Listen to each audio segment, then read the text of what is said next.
todos, bienvenidos a prepararlaselectividad.com.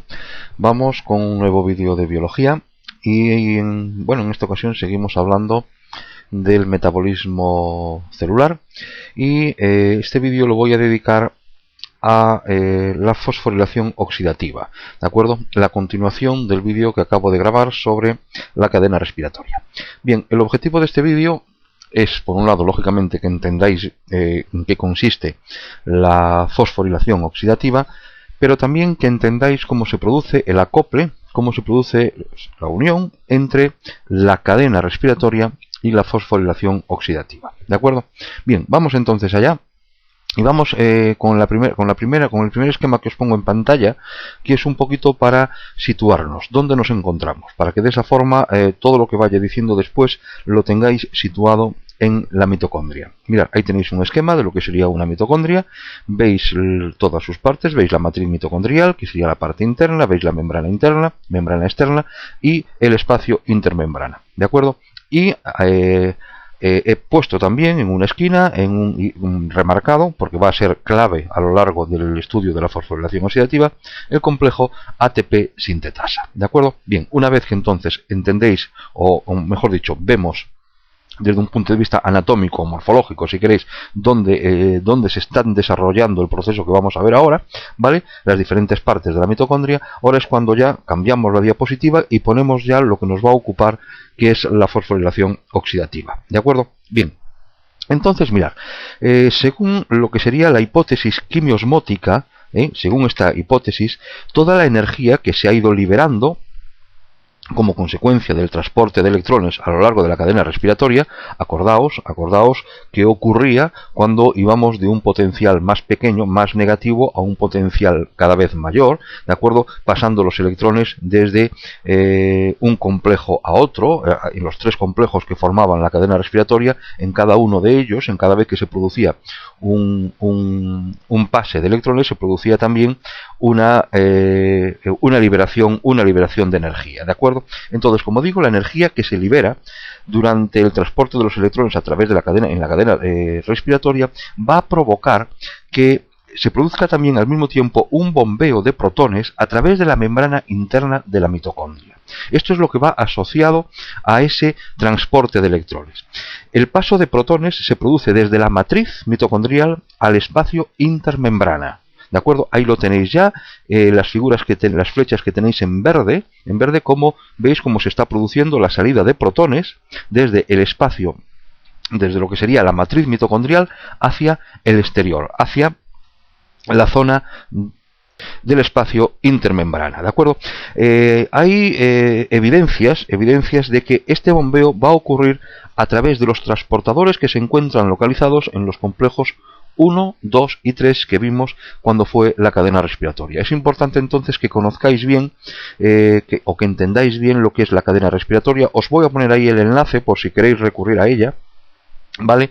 Para entenderla bien, porque también es clave para poder entender esto. Entonces, vamos a ver, el hecho de que repito hasta ahora, el hecho de que se esté produciendo un pase de electrones, un transporte de electrones de un complejo a otro, eso lo que va a provocar es que exista un bombeo de protones. ¿Bombeo de protones dónde se va a producir? Se va a producir desde la matriz mitocondrial al espacio intermembrana, ¿de acuerdo? ¿Y en dónde se va a producir? Como veis ahí en el esquema con las flechas verdes, ¿de acuerdo? Se va a producir a través de los tres complejos que vimos cuando fue la cadena respiratoria. Veis en la línea horizontal cómo se produce el paso de electrones con esas flechas horizontales, cómo se está produciendo el paso de electrones del complejo 1 al complejo 2 y del complejo 2 al complejo 3, y perpendiculares a ella veis unas flechas en las cuales se produce el paso de protones desde la matriz al espacio intermembrana. Bien, como consecuencia de esta salida de protones, ¿vale? Al espacio intermembrana, en la matriz mitocondrial, ¿qué va a pasar? Bueno, pues que va a producirse una disminución en la concentración de protones, porque están saliendo hacia afuera, ¿no? ¿Esto qué va a ocurrir? ¿Esto qué va a ocasionar? Esto va a ocasionar dos gradientes. Por un lado, un gradiente de pH, ¿de acuerdo? ¿Por qué un gradiente de pH? Porque el pH en la matriz mitocondrial va a ser mayor que el pH en el espacio intermembrana. Va a ser mayor por una razón, va a ser más alcalino, porque ha disminuido la concentración de protones. ¿de acuerdo? Es decir, la primera consecuencia de ese pase de protones es que exista un gradiente de pH. pH más bajo, más alto, vamos a llamar más alto, en lo que sería la matriz, y más bajo en el espacio intermembrana, más ácido en el espacio intermembrana. Eso por un lado. Y por otro lado va a crear un gradiente eléctrico, de tal manera que el lado de la membrana interna, que se encuentra orientado hacia la matriz, es más electronegativo, mientras que el lado externo es el electropositivo, como consecuencia también de este paso de protones. El conjunto de ambos gradientes, tanto del gradiente de pH como el gradiente eléctrico, se denomina gradiente electroquímico de protones, ¿vale? Y este gradiente electroquímico de protones es lo que va a ejercer lo que se conoce como fuerza protón motriz, que va a impulsar de nuevo a los protones que han salido, que de nuevo entren a la matriz mitocondrial. ¿Vale? ¿Está entendido esto? Esto hay que entenderlo bien porque es clave. Vamos al esquema que tenéis ahí delante y de nuevo veis cómo, vuelvo de nuevo a los protones una vez que ya se encuentran fuera, veis cómo ahora hay una flecha verde que rodea completamente y va a hacer que esos protones vuelvan a entrar, ¿vale? Vamos a ver qué es lo que ocurre ahora para que entren de nuevo. Que entren de nuevo, quiero decir, a la matriz mitocondrial. Bien, bueno, pues parece ser que todo está relacionado con el complejo enzimático ATP sintetasa. Todo está relacionado con el complejo, repito, ATP sintetasa. ¿Dónde se encuentra? Se encuentra localizado en la matriz mitocondrial interna. ¿Vale? Esa es la localización del complejo ATP sintetasa. Este complejo está formado o está constituido por una base hidrófoba que se encuentra integrada en la bicapa lipídica, como estáis viendo ahí esquemáticamente en el dibujo que tenéis en pantalla. O sea, se encuentra integrado en la bicapa lipídica de la membrana, y una esfera, ahí la tenéis también dibujada en el esquema, que se encuentra orientada hacia la matriz. Ahí tenéis con la forma como con forma de hélice, la tenéis ahí. Bien, la base de lo que os acabo de decir va a actuar como un canal por donde se va a producir la entrada de los protones de nuevo a la matriz mitocondrial, ¿vale? Liberando la energía suficiente para ¿qué? Para que se pueda producir ATP a partir del ADP y del fósforo inorgánico. Esto es lo que se conoce como fosforilación oxidativa. ¿Va? ¿De acuerdo? Repito hasta ahora. Mirad, primero, se produce un transporte de electrones, a lo largo de la cadena respiratoria. Es lo que dije al principio. Ese transporte de electrones va a desencadenar que se produzca una salida de protones a través de los tres complejos, como veis ahí. ¿De acuerdo? ¿Está entendido? Vale. El que salgan esos protones desde la matriz el espacio intermembrana va a ocasionar dos cosas. Por un lado, un gradiente de pH, es decir, el pH de la matriz mitocondrial va a ser mayor que el pH del espacio intermembrana, y por otro lado va a crear un gradiente eléctrico. Es decir, del lado de la membrana interna, la que está orientada hacia la matriz, va a ser electronegativo, mientras que el lado externo va a ser electropositivo. Es decir, se han formado dos gradientes, un gradiente de pH y un gradiente eléctrico.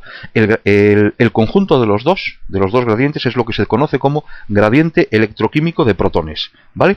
Y este gradiente electroquímico de protones va a ejercer una fuerza que se llama fuerza protón-matriz, que es la que provoca que de nuevo esos protones, como veis dando la vuelta a la mitocondria, vuelvan a entrar de nuevo a la matriz mitocondrial. ¿Cómo? Lo hacen a través de la ATP sintetasa. ¿De acuerdo? La ATP sintetasa, como veis ahí, está formado por un canal que está integrando totalmente en la bicapa lipídica, ¿vale?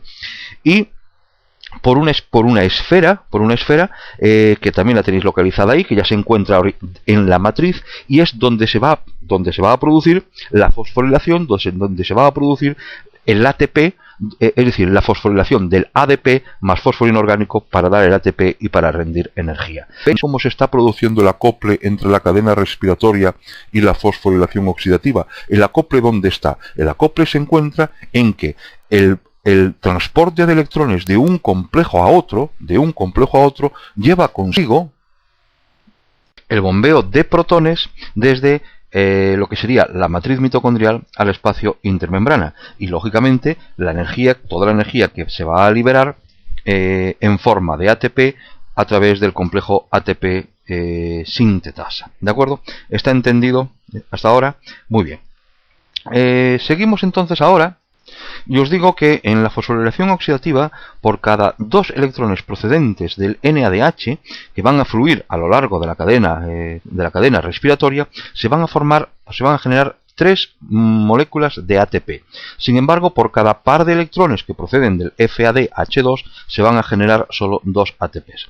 ¿Por qué en un caso se generan 3 ATPs y por qué en el otro se generan solamente 2 ATPs? Bueno, pues la razón se encuentra en que los electrones que proceden del FADH2 van a liberar menos energía, ya que ingresan en la cadena respiratoria a nivel del coenzima Q y no lo hacen como el NADH2. Fijaos bien, si queréis ir al esquema de la cadena respiratoria, para que veáis que la entrada del FADH2 se produce directamente en el coenzima Q y en cambio el NADH entra a través del complejo NADH deshidrogenasa. ¿De acuerdo? ¿Está entendido?